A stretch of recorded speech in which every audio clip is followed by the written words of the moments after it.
Hello everyone, welcome to the Chargers TV podcast version of the show. I'm Roll Riggs. In this edition of the podcast, we catch up with Chargers veteran point guard for the men's side in Tiri Masunda. We speak to Tiri about what life has been in isolation due to the cancellation of NBL 1.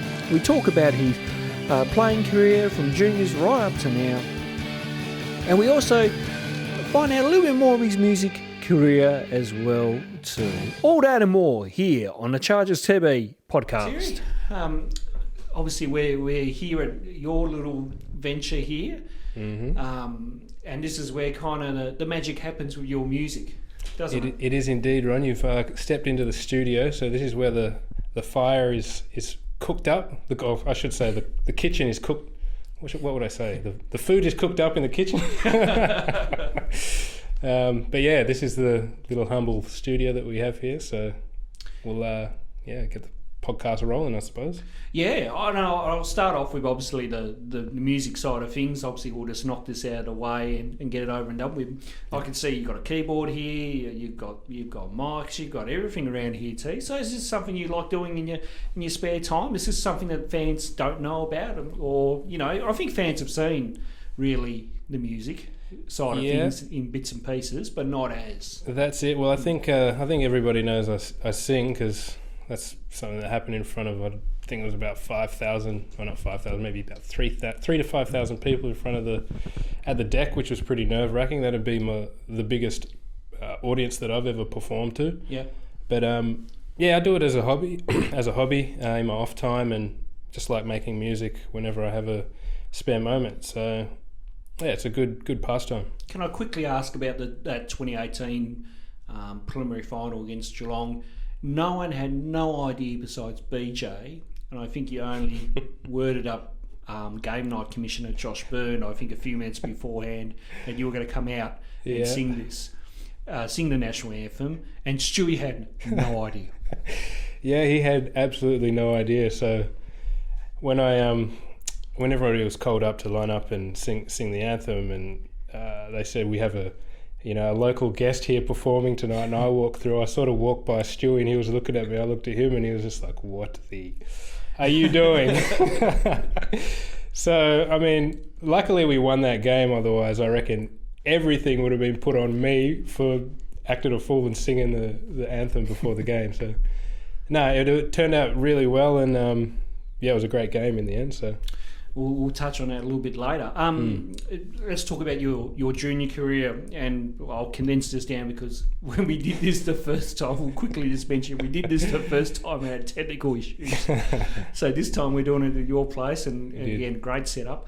When did you first touch a basketball, and what brought you to the sport as a youngster? Yeah, so I probably started playing basketball around 8 years old.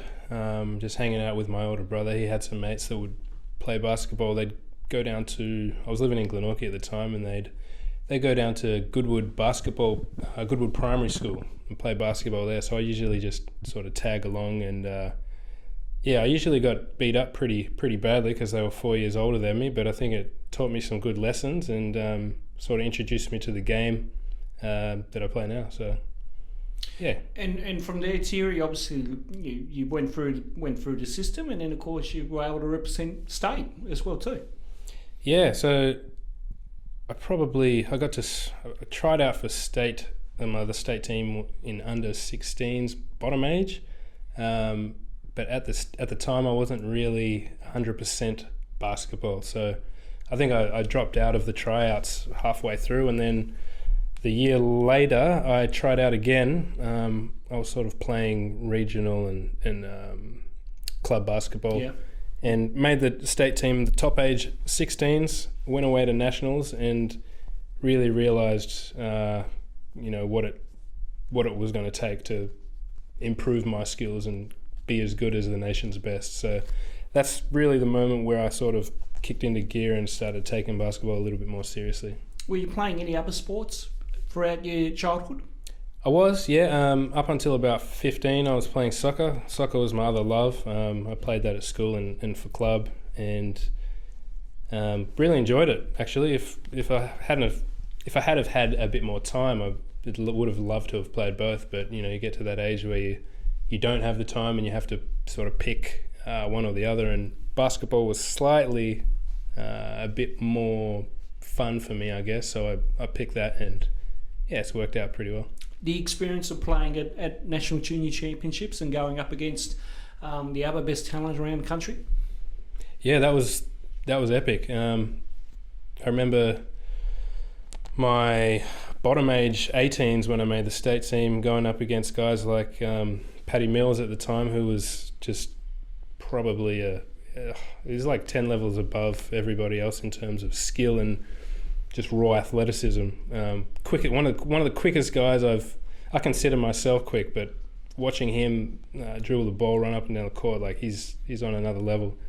So the guys like that, I got to play against dudes like Matthew Dellavedova and Chris Goulding and Anatoly Bose, who played had a few years in the NBL, and a bunch of other guys that have done pretty well. So it was a good tournament, those tournaments, and they give you a good bit of exposure and give you an idea of what you need to do to improve and to try and get as good and better than the competition. And of course, from there, you went out and obviously had the opportunity to try out with the Chargers. And I think you were injured, I believe, in your first year. That's correct. Yeah, I think I was about 18 in my first year and had a bout of chronic tendonitis. So that was, as an 18-year-old, a late teen, that was one of the hardest things not the hardest, but one of the most frustrating moments in my life, where I just couldn't do anything physical. And at that age, like, you just want to run around, jump, and expend all your energy. And to not be able to do that, like, I was sidelined for about 7 months, and probably one of the most frustrating 7 months of my life. But it was a good opportunity to work on other things. I got my body pretty strong, and I was in the gym lifting weights, so I got a good head start on a lot of other athletes or competitors who hadn't had that chance. So my skills depleted, but my strength got a lot better. So I think the first time I got back, I went up to do a layup and I did it with 2 hands instead of one. I was all over the place. So those first few years of playing, obviously, you're either on the bench or probably that last 10th, 12th man there dying to get some minutes. Yep. Was that just something that you just, this is the system, this is what I've got to go through? Or do you find ways of trying to get yourself into that, that rotation and trying to get minutes early on? Yeah, so at the time that I started training and actually having an impact, I think I was going up against guys like Mark Banovic and Robbie Inches, who were kind of on the tail end of their careers. So I learned a fair bit from those guys and went at it with them. But once I started actually having an impact, I think I was around probably in my second year of playing, when I was around 20. Started getting some more meaningful minutes and putting some decent numbers on the board and having more of an impact in the game. So that was probably the next step in my development in terms of consolidating that role that I had. Yep, and of course, you kept playing through and started to really excel a little bit, and then you went to Kilsyth there for a season. That's it, yeah. So I probably had the best year of my career in Kilsyth, actually, and that was due to, one, I wanted to get out and just sort of test the waters. I played for the Chargers for about 3 or 4 years at that stage, and I just wanted to go and get some more exposure, try and break into the NBL, and just get a different idea of how clubs are run. So one of the main reasons I chose Kilsyth, I moved to Melbourne that year, and I had chats with Knox, Kilsyth, Eltham in the Big V, also I think Sandringham there at one stage, and Knox when Matt Shanahan was coaching them. Yes. So going to Kilsyth, I had a chat with Wally. He reached out to me. I think it was on Facebook actually, and just asked if I wanted to have a chat. And one of the sort of key reasons I went there was because of the role that I had.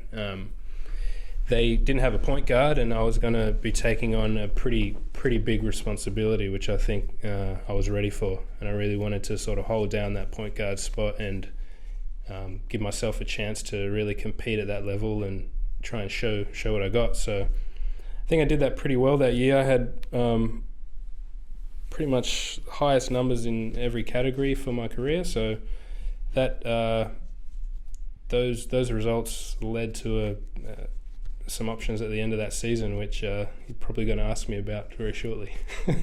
Probably. I just want to stick on that season with Kilsyth. When you played Hobart, how did that feel? Yeah, that was interesting. I think I mentioned after the game it was a bittersweet win because we won. I think I had a triple double, so I rubbed that into Stewie's face a little bit.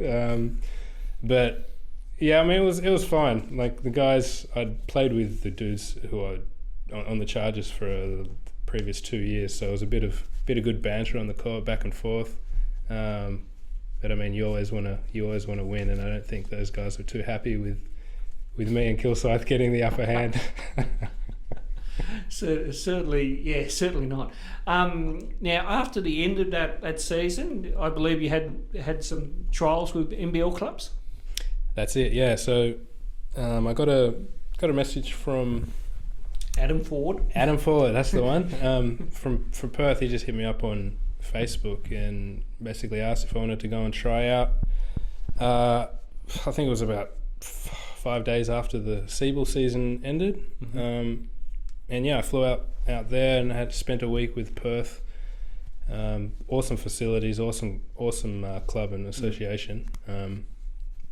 But yeah, it was basically for the 10th spot, and at the time it was between myself and another guy named Drake Yuyu, who was I might be incorrect when I say this, but pretty sure he has an Australian mum, American dad, was born there but has dual citizenship. Yeah. So he was there for a couple of weeks prior to when I got there, and had a good chance to really kind of gel with the team and build that kind of rapport. So I was coming in as a bit of an unknown quantity. I think I trained pretty well for the week I was there, and we had a tryout game at the end of that week against a bunch of local guys, which I performed pretty well in. But they ended up taking Drake, and he had a pretty good season. But yeah, it was an opportunity kind of missed for me, which was a bit upsetting. But you bounce back. Was that something you at the time of your career you just thought bummer, and it's like what could have been in some ways? Yeah, pretty much. It would have been an awesome opportunity and an awesome foot in the door for me, because there's a lot of guys in the league that it's not necessarily it's sort of, if you're in the right place at the right time, the right coach, and you have a few doorways open and you get your foot in, then you're pretty much in the league for a good, well, depending on your age, you probably get in there around 20 to 25, you're in there probably for a good 10 years. It's just getting that first foot in the door, which a lot of players fall short on. So, and of course, Trevor Gleeson was the head coach, and at the time, and still is currently the head coach. And what feedback did he have for you? Trev's a pretty level-headed, cool dude. He just said keep working. We'll be in touch if there's ever another opportunity like this one. But yeah, there wasn't a whole lot of feedback. Like they were so busy in the midst of pre-season that it was just all business. I came in, had a week tryout, flew out. They signed Drake Yuyu, and then it was onto the season. So it's pretty cutthroat in the NBL. There's not a whole lot of time to give feedback. And do you see that now as an NBL more of a business these days, rather than kind of that I know. There's a bit of a social aspect that we don't see as much in the NBL. I mean, obviously in the SEABL and the NBL one, we have our post game functions and players catch up and have a quick chat, and then off they go back to the hotel. But from an NBL standpoint, is it just one of those things you come in, do your work, and then off you go? Yeah, I think like any organisation, there's definitely that business element to it. As I said, like earlier in an interview this year, you take a look at the way the league has been marketed. Like they've taken a step, it's a step up, a level up in terms of marketing and just getting sponsors and businesses on board to sort of fund the league and get it to the point where it was before COVID hit us. It was extremely popular. I think it's the top 3 sport in Australia at the moment. So there's definitely the business aspect, but with every business you have the social aspect as well. So from a team's perspective, which is what I've been involved in, there's always that sort of community and social aspect with your teammates, with your coaches, with the staff, with the volunteers, and it's kind of as I said, like a community, and that's probably the number one thing that I miss in this off season is just the camaraderie behind the community. Yeah. I don't mean to interrupt our podcast here, but of course all the screens gone blank down on the laptop, so I'm not sure what's going on. Is it? That's fine. Does that happen often in your recording?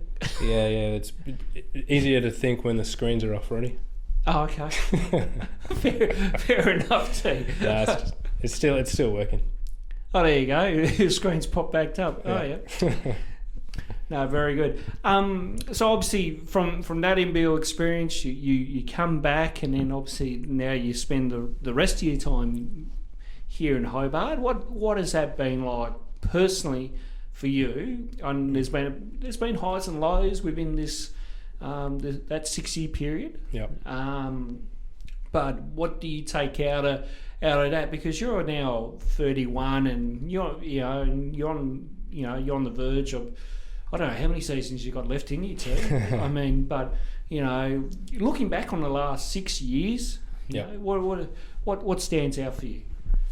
Well, I think just to answer the first question, coming back to Hobart after having that real standout season, sort of put me in conversation with the top point guards in the league, and that gave me a sort of good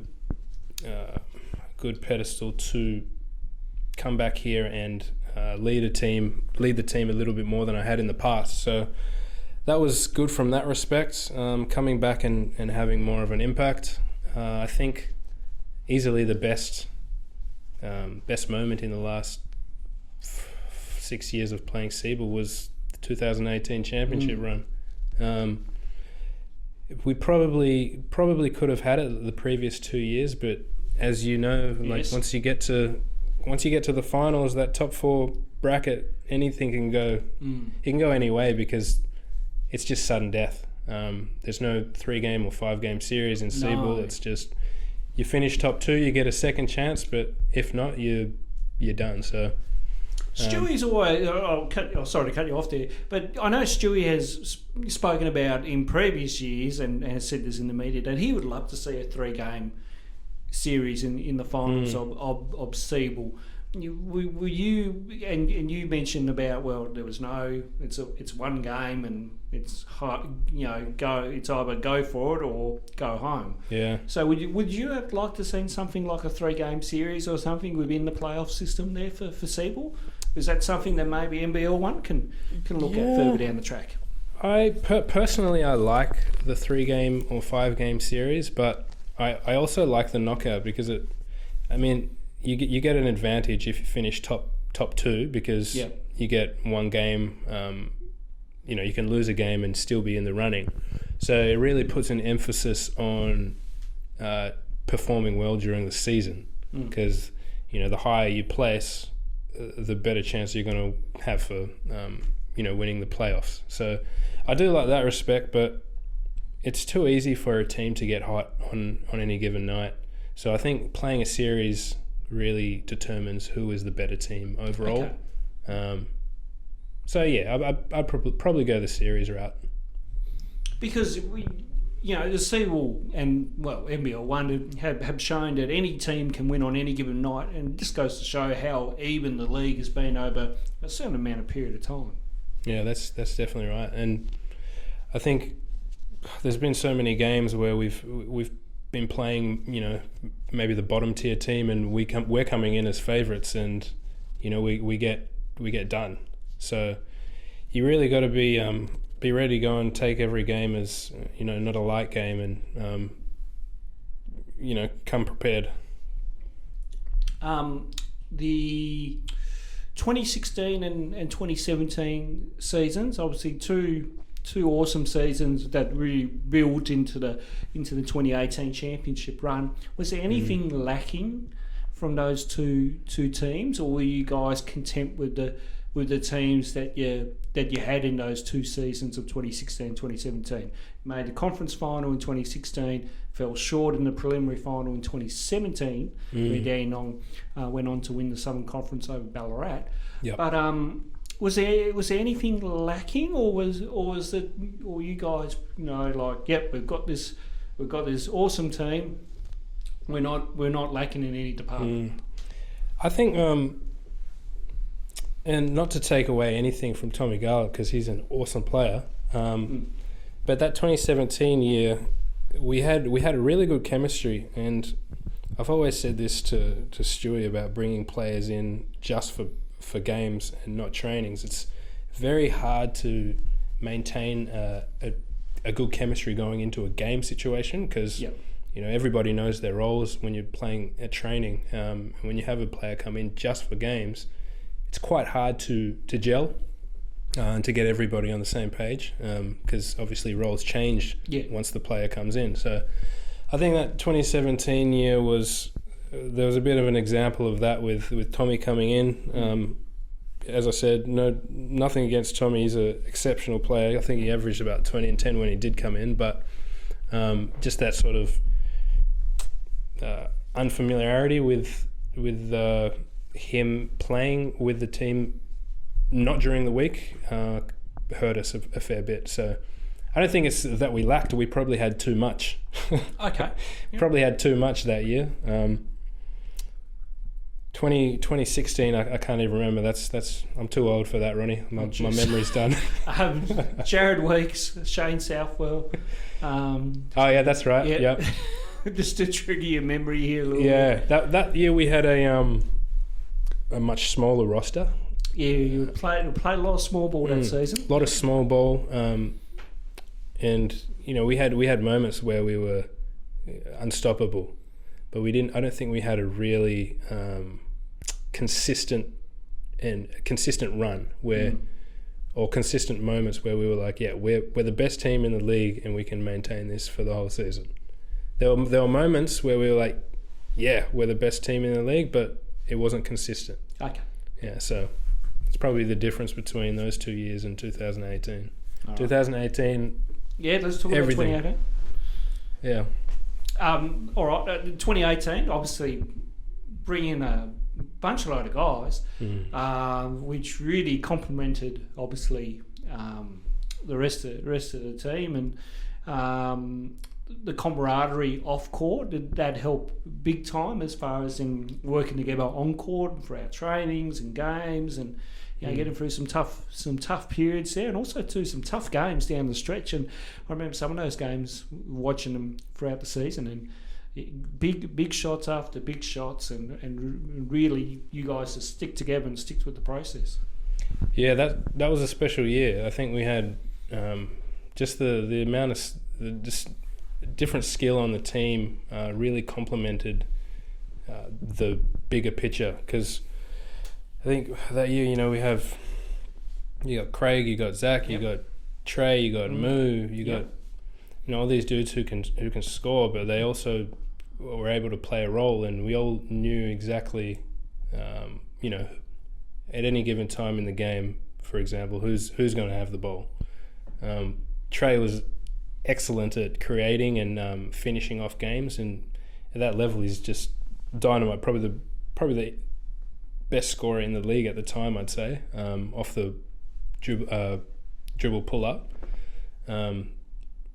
So yeah, really had a lot of weapons in that 2018 season, and it was really a joy to play in, to be honest, because people underestimate how much chemistry off the court affects on the court. And when you have a team with, you know, not a whole lot of egos and dudes who gel off the court and can play and have a high level of skill, that's when you have a successful team. So I think that year we ticked all the boxes, and it came together just perfectly in that, I think it was a 9 or 10 game winning streak to take it home. Absolutely. Can I bring you back to the first home game of 2018 against Kilsyth?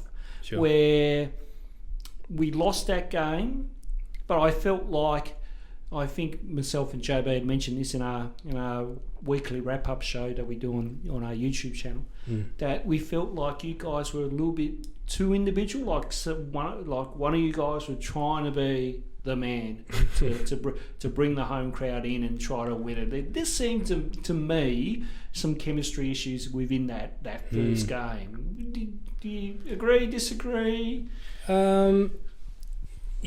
Probably was, because as you know, all the Hobart teams from year to year, we start training late. Yes. So it takes probably the first half of the year to gel and to really figure out our roles and know how each other plays, know where people want to get the ball, know where players want to get the ball in the best positions to score. So there was probably a bit of that going on the first quarter of the season, which is probably what you're referring to. Yeah. So yeah, I could definitely see how that may have looked from the sides, but I don't think I personally felt it the first game. So okay, but of course, as the season goes on, you work out these things at training and just work out those little kind of threads within the system and make sure everyone's on the same page. And then by the time you guys did that, all of a sudden you guys were the hottest ticket in town. Yeah, that's it. Well, that's what happens when you start gelling, and we started gelling about that quarter way through the season, and it really felt as if we could beat any team very early on, and it doesn't feel like that a lot of the time usually. So I was pretty confident early on in that season that we were definitely going to make finals, and we were going to make a big run, big push to get that first spot, which we did. How big were the last two games of that season? The preliminary final against Geelong at home, and then in the SEABL Grand Final at the State Basketball Centre in Knox. Yep. Against Nunawading, who have been fierce rivals for us over the years. And Geelong has been as well too. Let's not forget that. Indeed. I think that semi-final was, in my mind, the grand final, just because of how big the crowd we had at the deck. Yep. That was insane, and the atmosphere at that game was incredible. Having said that, going over to Knox and beating Nunawading at Knox, that was a great feeling as well.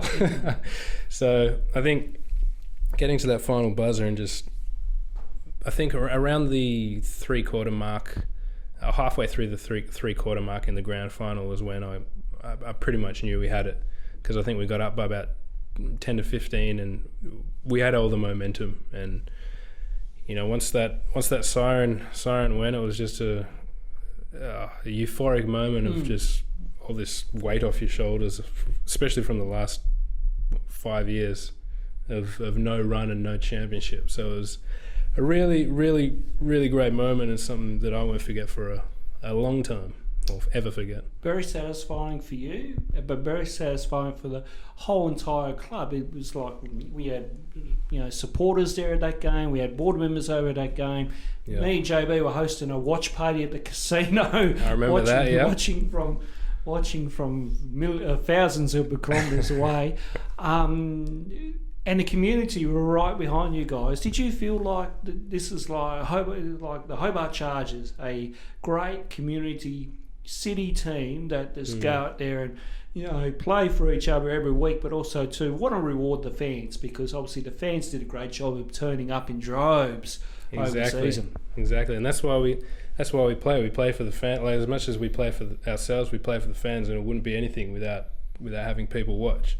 So I remember after the game, we saw a video of the watch party actually, and we were like, "Whoa, this is going off! Everybody's getting around it," and it was pretty exciting, to be honest. So, yeah, you guys did a good job for that one. We had a lot of fun, Terry. We were giving away many basketballs. We were hyping up the crowd. We were doing serious commentator analysts at quarter time breaks. So nice. It was really great fun. But then to see the final few seconds of that game, and then like we had I think over 200 there at the casino watching along with us.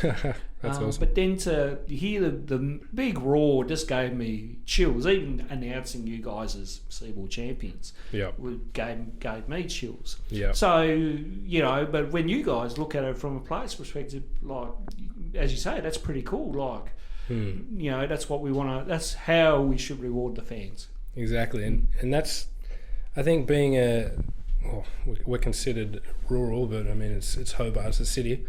Being the good thing about playing in Hobart is that, there's only 2 teams in Tasmania. So north and south. I mean, well, there's 4 including the women, but for the men's program, there's only 2. So the city really gets around the basketball scene.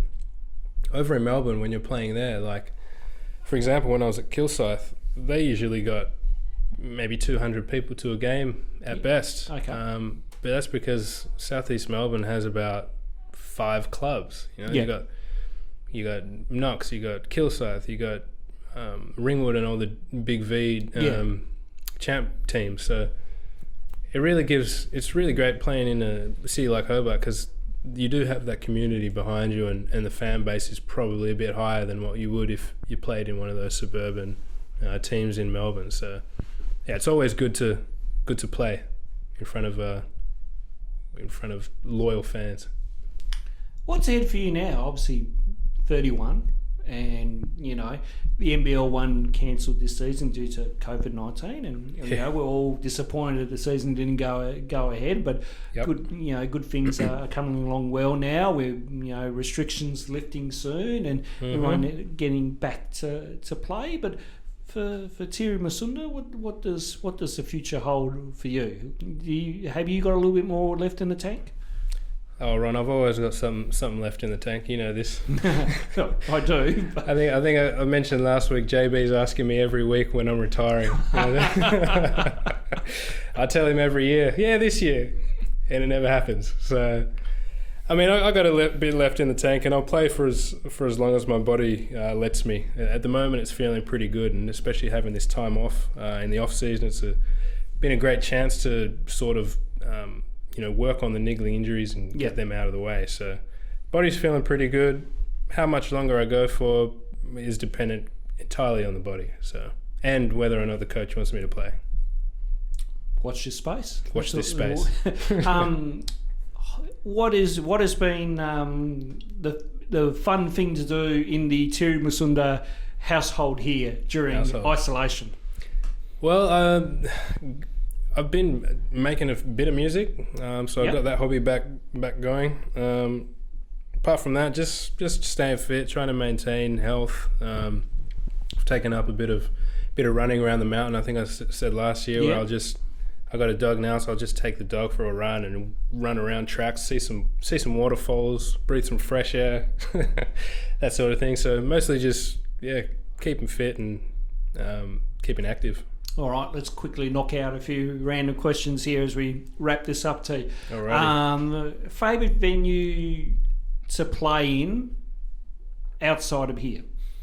So obviously the Creek Road and the Deck have been 2 great venues, don't get me wrong. Gotcha. But what about your favourite venue outside those 2? Favourite outside of Hobart would probably be probably toss up between Geelong and Mount Gambier, I'd say. Yep. Mount Gambier, because the crowd is you're so close to the crowd and the atmosphere is usually awesome. And Geelong, because it's probably the most professional outfit of all the clubs in SEABL. Do an excellent job of game night presentation and lighting and atmosphere and all that kind of thing. So probably those two, Ron. Okay. You wear number 12. Any particular reason why you wear number 12? No real particular reason. I've worn number 12 ever since I started playing soccer first, and 12 was the first number that I ever picked. So I was like, got to roll with it. It's tradition now. So if anybody has my number, they get a beat down. Okay. Jokes. Best roommate to have on a road trip? Best roommate to have. My roommate this year was probably one of the best. Sorry, last year. Thank you. Mr. Lachlan Cummings. He roomed with me for the majority of our trips over New Zealand. Great dude, great bloke. He didn't make too much noise, didn't snore, so I was always able to get a good sleep with him. But yeah, the most recent teammate and probably the best in terms of rooming. Yeah. Yeah. Okay, cool. Funniest teammate you've come across? Funniest teammate. Again, a recent one. I'll have to throw it out to Jordan Vandenberg. Doesn't know that he's funny, but he's one of the funniest dudes. He just throws things out randomly. Yeah, some of the things that come out of his mind, I have to question myself and question him. But yeah, he's a pretty funny dude. Good dude. Have you and Stewie ever butted heads over something at training or at team meetings? Probably only every week, Ron. But, that's just the usual. He's a passionate dude, and he demands a fair bit of his players when they're on the court. So that's enough to rouse anybody up. But again, it's never been anything that's spiteful. It's always able to be constructive afterwards. So, and of course, Stewie obviously being your coach for the majority of your career, obviously he's just giving you a lot of guidance and a lot of wisdom along the way. Yeah, he's always open to helping out. I spent how many years under him now? I don't even know. It's been a long journey with Stewie. But yeah, he's always looked out for me. Got me a gig to Adelaide when he had his contacts there, so I had a tryout there as well, actually. Oh, there you go. A while ago. Yeah, he's always been helpful. You follow anyone in NBL? No one specifically, but I much prefer to watch NBL other than any other league on earth.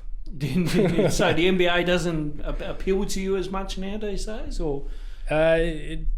It doesn't appeal to me as much. I like to watch homegrown talent. I think that's the big reason why I like watching NBL, and just seeing Australian players do well. The NBA is always entertaining, and I've been to a game over there. Actually, it's crazy entertaining going to a game. It's something that you should do if you're in the States. Yeah. But in terms of watching ball, I like to watch NBL, and the product's getting better and better each year. Last year I should say, was awesome.